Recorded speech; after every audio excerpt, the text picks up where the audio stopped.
ये सब आप सर फरमा रहे थे कि ये क्रेडिट जाता है काजी फाइसा साहब को कि जी इलेक्शन उनकी वजह से हुए, उनके मरहूने मिन्नत है। लेकिन जो बानी पीटीआई हैं वो मुसलसल और आज भी जब उन्होंने गुफ्तगू की है तो वो बार बार डिस्क्रेडिट करते हैं, तनकीद करते हैं वो काजी फाइज ईसा साहब पे, और वो उनका ये मानना है कि ये सब कुछ उन्हीं के लिए हो रहा है।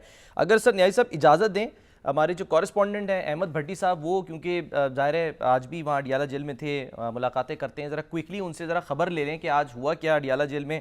अहमद भट्टी साहब वेलकम। जो 190 मिलियन पाउंड है उसमें तो वकील सफाई जो है उनको सुना है डेंगी हो गया। ये बताएं कि अली अमीन गंडापुर साहब उन्होंने आज मुलाकात की, जलसे की तैयारियां जो 28 सितंबर को होने जा रहा है रावलपिंडी में, उस सिलसिले में क्या बातचीत हुई और अभी क्या अपडेट्स हैं क्या जलसे से मुतालिक?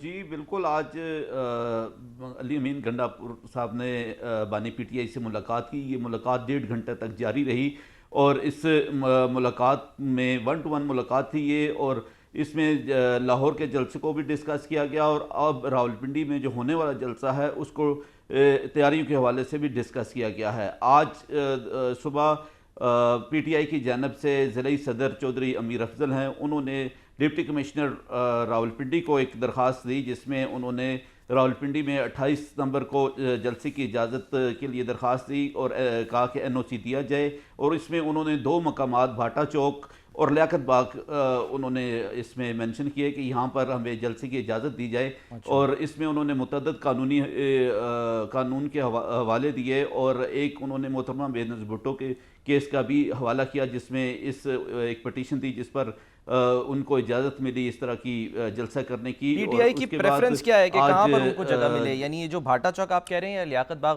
पीटीआई क्या चाह रही है? पीटीआई का ये कहना है कि लियाकत बाग के अंदर इनको जलसे की जगह मिले क्योंकि ये अंदरून शहर का मरकज़ का इलाका है और सियासी सरगर्मियों का ये मरकज़ माना जाता है। तमाम सियासी पार्टियां यहाँ पर जलसा करती हैं और हालिया कुछ अर्सा पहले जमात इस्लामी ने भी यहीं धरना दिया हुआ बिल्कुल था। ठीक है, लेकिन आपकी खबर क्या है कि इनको कहाँ की इजाज़त मिल सकती है, किस जगह की? हमारे ज़रा ये बताते हैं कि रावलपिंडी के बाहर एक चकबेली खान को रोड जाता है, उस जगह पे एक खुली जगह है, वहाँ इनको जगह मिल सकती है, या रवात से कलर सईदा जाने वाला एक रास्ता है वहाँ पर एक खुली जगह है, वहाँ मिल सकती है। ये दोनों जगह हैं जहाँ पर इंतज़ामिया इसमें सोच विचार में है कि अगर इजाज़त दी गई तो यहाँ पर जलसा की इजाज़त दी जा सकती ठीक है। है, और क्विकली आज ये बताएं कि बानी पीटीआई जो हैं वो आज क्या उनका जो है वो मूड था, क्योंकि ठीक है वो 190 मिलियन वाला मामला तो चल रहा है केस का, मूड क्या था लाहौर के जलसे को लेके ख़ास तौर पे? और उन्होंने ये भी कहा कि अदलिया पर अगर हमला हुआ तो हम जुमेरात को एहतजाज भी इस सिलसिले में करने जा रहे हैं। जी उन्होंने जुमरात और फिर कहा कि जुमे को हम मुल्क भर में एहतजाज करेंगे, और अगर साथ ही उन्होंने ये भी कहा कि अगर रावलपिंडी में जलसा न करने दिया गया तो फिर यहाँ पर भी हम एहतजाज करेंगे। उन्होंने जलसों के हवाले से कहा कि हमारा ये आईनी हक है, कानून हमें हक देता है कि हम जलसे करें, और लेकिन हमें किसी का जलसा नहीं करने दिया जा रहा। 1.5 साल बाद हमें लाहौर में जलसा करने की इजाज़त दी गई, लेकिन हमें शहर से इंतहाई दूर जगह दी गई और रास्ते बंद कर दिए गए, फिर भी लोग पैदल चलकर वहाँ पहुंचे और लाहौर की तंजीम ने। ठीक है भट्टी साहब, साथ रहिए। न्याजी साहब, सर आपने सुन लिया, किया। कोशिशें जो है वो जारी हैं जलसे की, लेकिन सर जो आखिरी जलसा था लाहौर का उसमें भी ये कहा गया था बानी पीटीआई की जानिब से कि ये डू और डाई जलसा होगा, तो ये क्यों इस तरह के जो है वो बयानात दे के मुश्किल में डाल देते हैं बानी पीटीआई? ज़ाहिर है अपने कारकुनान को भी, और वो ये समझते हैं कि जी हमारा अगर हम नहीं पहुँचे, जलसा कामयाब नहीं हुआ तो फिर वी विल डाई ऑब्वियसली, मतलब यानी कि जो उनकी तहरीक है। तो ये आपको लग रहा है कि फिर एक और मतलब यानी कि तहरीक एक और जलसा जो है वो हम जा रहे हैं अभी, बल्कि ये भी सुनने में आ रहा है कि लाहौर में फिर एक बार जलसा करने की जो है वो बात की जा रही है? न्याई साहब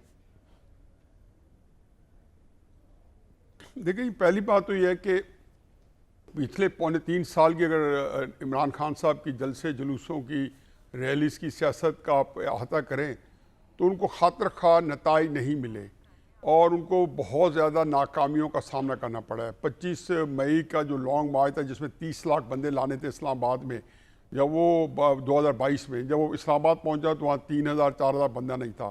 फिर 26 नवंबर का जो लॉन्ग मार्च था जिसमें उन्होंने जनरल आसिम मुनीर साहब की अपॉइंटमेंट को रुकवाना था और रावलपिंडी का एक लॉन्ग मार्च करना था, जिसके लिए ऐसे हालात पैदा हो गए थे कि मुल्क में खाना जंगी का भी ख़तरा हो गया था कि खान साहब को जो पे गोलियाँ चल गई थी या अरशद शरीफ का कत्ल हो गया था, तो उसके भी खातर खा नताइज नहीं मिल सके। फिर इन्होंने कितनी हड़तालें की, उसके बाद 8 फरवरी के बाद कितनी हड़तालों की कॉल की, अभी लाहौर के जलसे के ऊपर उन्होंने इस्लामाबाद के जलसे के ऊपर जब उन्होंने उनके एमएनएस को गिरफ्तार किया गया तो फिर जुम्मे को हड़ताल की कॉल दी गई और वो जुमेरात की रात को उसको वापस लेना पड़ा कि पता चला कि जी वो बुरी तरह नाकाम हो गई। बुनियादी तो जब न्याय आपके साहब, सामने इतनी बुनियादी नाकामी हो तो बुनियादी कोई इसका ऐसी मकसद हिकमत जो अमली है, बनाए। बुनियादी इसका मकसद जो है, यानी आप रहनुमाओं से पूछे तो कहते हैं कि जी हमने उनको छुड़वाना है, बानी पीटीआई को 15 दिन से ज़्यादा गुजर गए, वो अभी तक छुड़वा ही नहीं सके। तो बुनियादी मकसद सर क्विकली सिर्फ अगर आप 10 सेकंड में मुझे बता सकें कि है क्या इन जलसों का। ब्रेक पे जाना है। देखिए जी उसमें तो कोई मैंने कहना कि उसके लिए प्रेशर ही होता है ना, तो नहीं प्रेशर पड़ सका। ये तो मैं कह रहा हूँ जब नाकाम हो रहे हैं मुसलसल तसलसल के साथ और लाहौर के जल्द की वजाहतें देनी पड़ी हैं कि जी और उसकी कामयाबी के लिए बताना पड़ा है। मुश्किल तो वो होती है बेचने के लिए, जब आप खुशबू बेच रहे हैं तो वो अपनी तरफ बुलाती है, आपको आवाज़ नहीं लगानी पड़ती कि मैं खुशबू बेच रहा हूँ। तो इमरान खान साहब को अगर कि ये जलसों के लिए बताना नहीं चाहता कि ये बढ़ गए हैं। और दूसरा मेरा ख्याल है कि इस वक्त तहरीक इंसाफ की हिकमत अमली है जो उनकी लीडरशिप कर रही है, उसमें तो मुझे लगता है, मुझे इसमें दो राय नहीं है कि इमरान खान साहब को फंसाया जा रहा है बदकिस्मती से, उनको निकालने का दो नहीं है।